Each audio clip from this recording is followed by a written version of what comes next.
Halo kawan, di sini ada pelbagai jenis drift bit yang bulat punya. Korang tengok, dia boleh buat lubang bulat.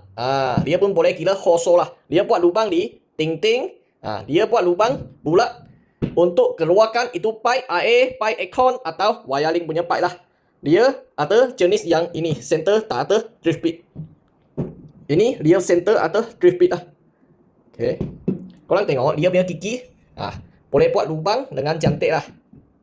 Sini ada lubang untuk keluarkan habuk yang terlebih. Sini macam ni. Okey. Jadi korang tengok dia boleh masukkan hammer drift. Dia punya kepala. Jadi ini pun macam ni masuklah. Boleh pasang macam ni. Tetapi jenis ini center tak ada, itu drift bit lah. Dia macam ni. You kena ada skill lah kalau buat lubang di ting-ting. Jadi kalau korang jika ada minat, sila bagi tahu kami.